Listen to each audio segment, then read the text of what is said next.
திருச்சிற்றம்பலம்.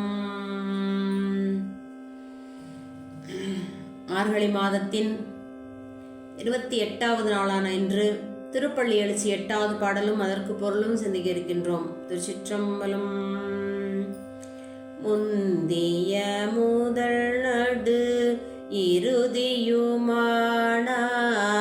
மூவரும் அறிகிலர் யாவர் மற்றறிவார் பந்தனை விரலியும் நீயும் நின்னடியார் பழங்குடில் தோறும் எழுந்தருளிய பரனே செந்தழல் பொறை திரு மேனியும் காட்டி திருப்பெருந்துறையுரை கோயிலும் காட்டி அந்தணனாவதும்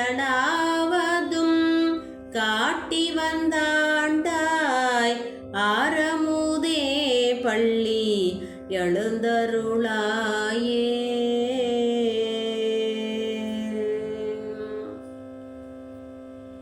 திருச்சிற்றம்பலம். பாடலின் பொருள்.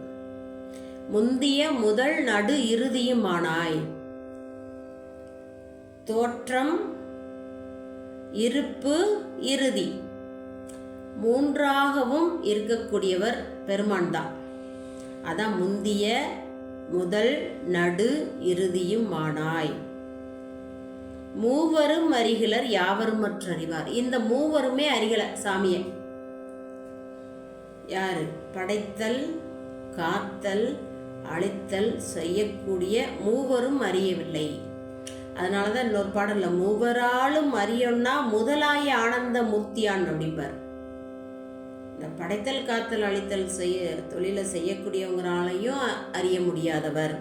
அதான் முந்திய முதல் நடு இறுதியுமானாய். அந்த மூவருக்குள்ள இருந்தவங்களை இயக்குறார். அதான் சொல்றார், முந்திய முதல் நடு இறுதியுமானாய். மூவருக்குள்ள இருந்து முத்தொழிலையும் செய்ய வைக்கிறாரு. ஆனா மூவரும் அறிகிறர். அதான் கலந்தும் கடந்தும் அப்படின்னு நம்ம சொல்றோம். பந்தனை விரலியும் நீயும் நடி. முந்திய முதல் நடு இறுதியுமானாய் மூவரும் அறிகில யாவரும் மற்ற அறிவார். இந்த மூணு பேரே உன்னை அறிய முடியல. ஏன்னா நீ முத்தொழில செய்ய வைக்கிற, அவங்களை இயக்குற, அவங்களே உன்னை அறிய முடியல.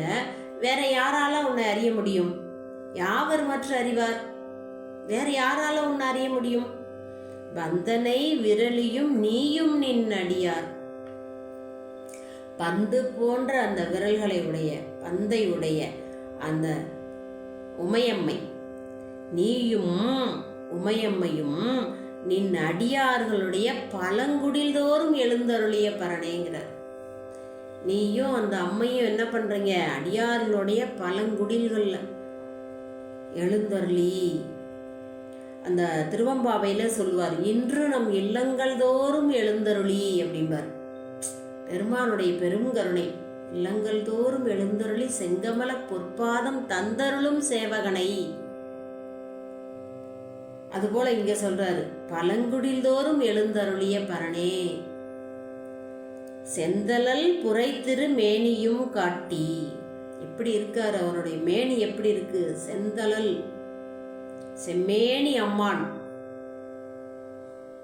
ஆதியும் அந்தமும் இல்ல அரும்பெரும் ஜோதி, கற்பனை கடந்த ஜோதி தான் சொல்றார். செந்தழல் புரை திரு மேனியும் காட்டி திருப்பெருந்துறையுரை கோயிலும் காட்டி. அந்த திருமேனியும் காட்டி திருப்பெருந்துறை கோயிலும் காட்டி. எப்படி ஆட்கொண்டாரு? குதிரை வாங்க போனவர திருமேனி காட்டி தானே ஆட்கொள்றாரு. அதான் சொல்றாரு, செந்தழல் புரை திரு மேனியும் காட்டி திருப்பெரும் துறையுரை கோயிலும் காட்டி அந்தனாவதும் காட்டி வந்து ஆண்டாய். அந்தன உருவுல வந்து உன்னுடைய திருமேனியை காட்டி என்னை நீ ஆட்கொண்டாய். ஆரமுதே பள்ளி எழுந்தருளாயே. எப்படி எப்படி வந்து ஆட்கொண்டாரு அப்படிங்கிறத இந்த பாடல்கள்லாம் நம்ம மணிவாசகரோட வரலாறு நமக்கு தெரியல அப்படின்னு நம்ம சொன்னாலும், திருவிளையாடல் புராணத்துல 4 படலங்கள் வருது. பெரிய புராணம் நமக்கு மாணிக்கவாசர் வரலாறு கொடுக்கலையே நமக்கு ஒரு ஏக்கம் இருந்தாலும், அவருடைய பாடல்கள்லேயே அந்த அவருக்கு என்னென்ன நிகழ்ந்தது இந்த மாதிரிலாம் நிறைய பதிவு பண்ணியிருக்கார். பாடல் பாடும்போது உணர்ந்து அதை பாடினோம்னா நமக்கு புரியும். அதில் இதில் சொல்றாரு எப்படி வந்து ஆட்கொண்டாரு. செந்தல் புரை திருமேனியும் காட்டி திருப்பெரும் துறையுரை கோயிலும் காட்டி அந்தனாவதும் காட்டி வந்தாண்டாய் அறமுதே பள்ளி எழுந்தருளாயே. அந்த எழுந்தருள்றதுன்றது அருளாற்றல். அஞ்ஞானம் போயிட்டு மெஞ்ஞானம் வரணும். அதுதான் அந்த திருப்பள்ளி எழுச்சி, திருவம்பாவை, இந்த பாடல்கள்லாம் நமக்குள்ள இருக்கக்கூடிய அருளாற்றலை வெளிப்படைய செய்கிறது. திரோதானம் மறைப்பாற்றல். அதான் அந்த அறமுதே பள்ளி எழுந்தருளாயே. பெருமான் அமுதம் போன்றவர். அமுதம்னா என்ன? நிறை திரை பிணி மூப்பெல்லாம் வராது. அந்த மாதிரி பெருமான் உயிர்களுக்கு அருள் செய்யக்கூடியவர் என்று மணிவாசகர் இந்த 8வது திருப்பாடலில் அருளி செய்கின்றார்.